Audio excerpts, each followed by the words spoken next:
Hi guys, मैं हूँ प्रियंका और मैं लेकर आई हूँ आपके लिए एक नई वीडियो जो कि रिलेटेड है हमारी दुनिया के सबसे ज़्यादा सुंदर और 7वें अजूबे के बारे में। आप समझ ही गए होंगे कि मैं किसकी बात कर रही हूँ। मैं कर रही हूँ ताजमहल की बात। तो ताजमहल घूमने गई थी मैं अभी कुछ दिन पहले, तो मैंने सोचा आपके लिए व्लॉग बना दूँ।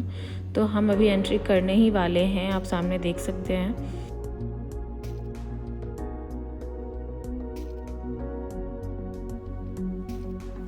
तो ये है एंट्री का एरिया, यहाँ पे से हम एंट्री करेंगे। तो जब मैं एंट्री कर रही थी उन्होंने कहा था वीडियो नहीं बना सकती, इसलिए मैंने बंद कर दिया था। सो गाइस, हमने एंटर कर लिया है और अब आप देख सकते हो कि राइट में और लेफ़्ट में ये इतने सारे रूम्स बने हुए हैं। ये हैं राजा के नौकर के घर, उनके कमरे, और ये शायद 108 थे। तो मुझे अच्छे से याद नहीं है, बट मुझे शायद यही बताया गया था 108 थे। 108 कमरे बने हुए थे जो चारों तरफ देख सकते हो आप। उधर भी थे ऐसे ही और इस तरफ भी ऐसे ही थे।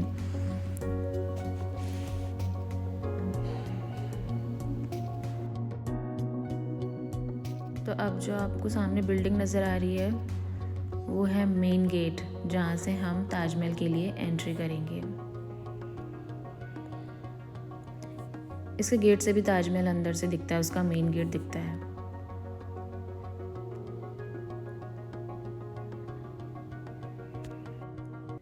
तो गाइज़, ये है उसका मेन गेट जो मैं बोल रही थी कि सामने से ताजमहल दिखता है। आपको दिख रहा है? मुझे तो दिख रहा था, पता नहीं फ़ोन में आप देख पा रहे हो या नहीं। तो यहाँ से अब हम एंटर करेंगे। ये है इसके बाहर का व्यू। तो गाइज़, जब मैं इसके फ्रंट में खड़ी थी तो मैं देख सकती थी ताजमहल का जो मेन एंट्रेंस गेट है ना, जो बीच वाला गेट, वो दिख रहा था। और फिर हमने एंट्री करना शुरू किया। इतना फॉग था कि मुझे यहाँ से भी आपको मैं ताजमहल नहीं दिखा पा रही हूँ, कैमरे से नहीं विजिबल है, तो मुझे आगे जाके ही आपको दिखाना होगा। तो ये सारा स्ट्रक्चर है, अंदर का इंटीरियर इस तरीके का है। बहुत सारी सुंदर सुंदर डिज़ाइंस हैं, वो भी कलरफुल जेम्स के साथ। तो पत्थरों को काट काट के पूरी ये डिज़ाइंस बनाई गई हैं, जो कि बहुत ज़्यादा हार्ड है, लेकिन उन्होंने बनाया है। वही चीज़ देखने की चीज़ है यहाँ पर जाके। तो हमारा फाइनली विजिबल हो ही गया ताजमहल। ये सच में बहुत सुंदर है।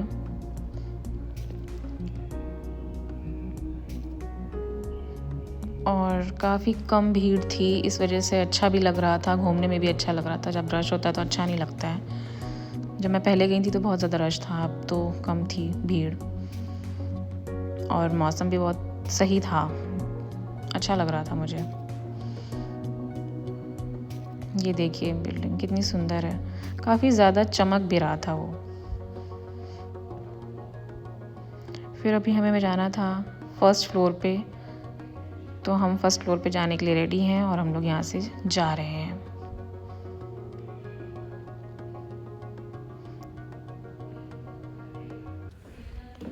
तो जो बिल्डिंग और स्ट्रक्चर आप देख सकते हैं, ये लोग जो वहाँ पे रहते थे वो नमाज़ पढ़ते थे यहाँ पर आके।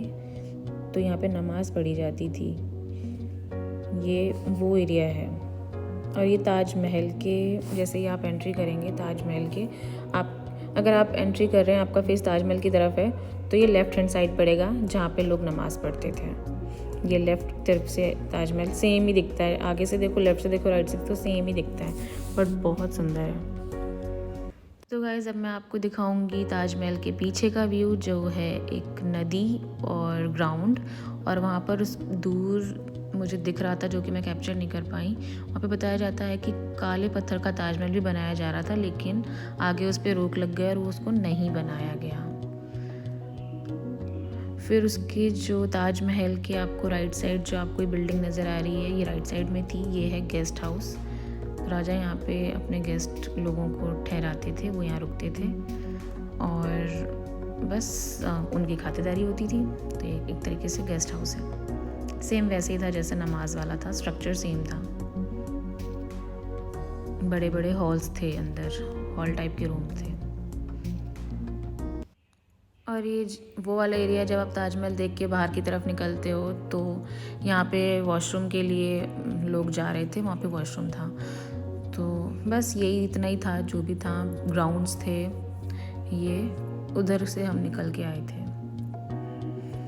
तो अब हम जाएंगे फतेहपुर सीकरी देखने, तो चलिए अब मैं आपको वहाँ पे ले चलती हूँ। तो ये है, जब हम फतेहपुर सीकरी में एंटर करते हैं, ये है ओनली फतेह सीकरी, इसके पीछे है। तो जो उसकी पहली बिल्डिंग है ये है जो फ्रंट में थी।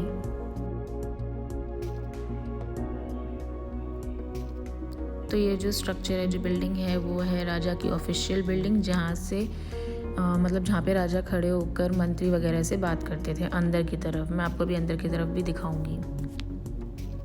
तो जब हम इस ऑफिशियल बिल्डिंग में एंटर करते हैं तो यहाँ पे हम देखते हैं कि चारों तरफ ना डिज़ाइंस बनी हुई हैं और पिलर्स के ऊपर डिज़ाइंस हैं। तो ये जो कॉर्नर्स में डिज़ाइन है वहाँ पर उनके मंत्री खड़े होते थे, और जो मिडिल में जो ये पिलर है उसके ऊपर जो डिज़ाइन है यहाँ पे राजा खड़ा होता था और वो अपने मंत्री से बात करता था टॉपिक्स पे, डिफरेंट टॉपिक्स पे, जैसे अपनी राजनीति, सेना एंड ऑल, और धर्म, ये सब कुछ सारी बातें यहीं पे होती थी, ऐसा हमें गाइड ने बताया था।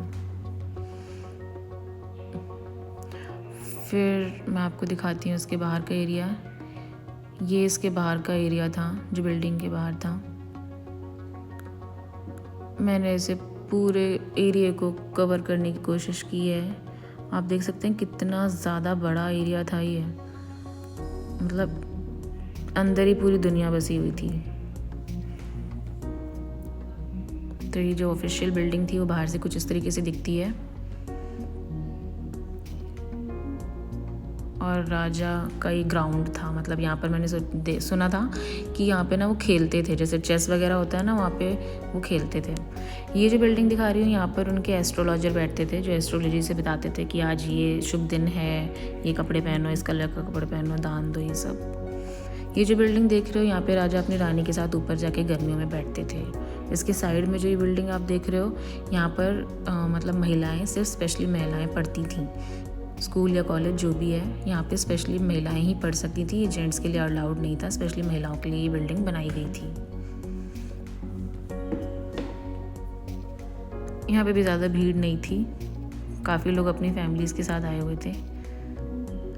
और ये है राजा का तालाब, स्विमिंग पूल कह सकते हैं आप, जो उन ज़माने में, मतलब उस ज़माने में यहाँ पर राजा नहाते थे और गुलाब जल की खुशबू आती थी, जो कि अब बिल्कुल भी नहीं है, और पानी भी काफ़ी गंदा है।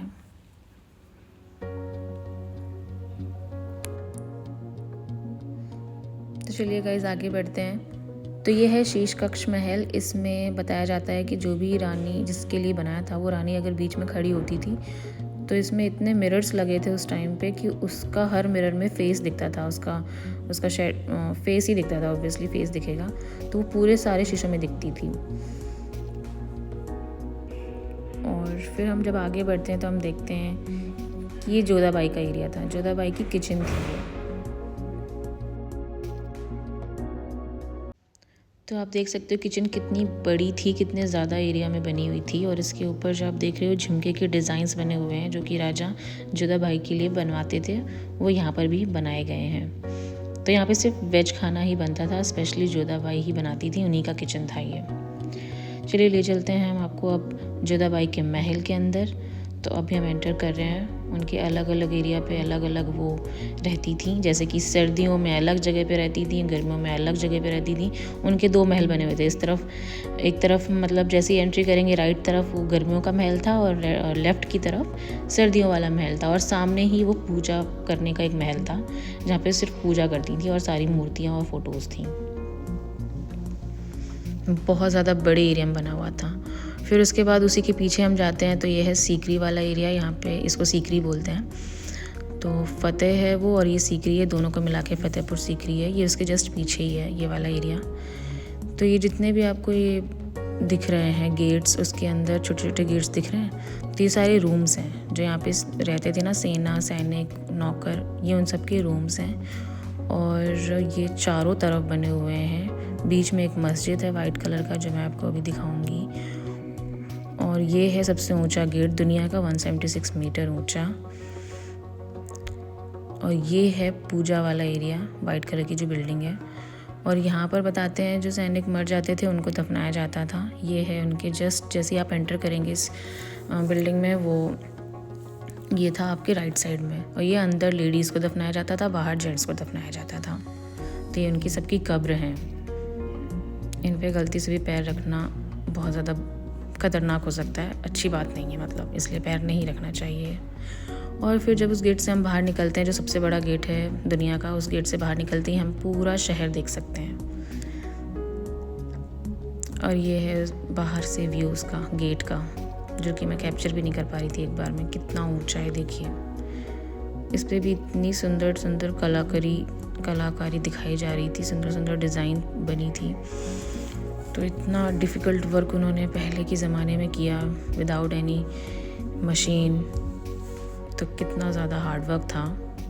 और अभी तक वो इतना सही सलामत और मौजूद है, जो भी सालों तक मौजूद रहेगा। मुझे नहीं लगता इतनी जल्दी टूटने वाला है। ये बहुत ज़्यादा सुंदर और बहुत ज़्यादा टिकाऊ था।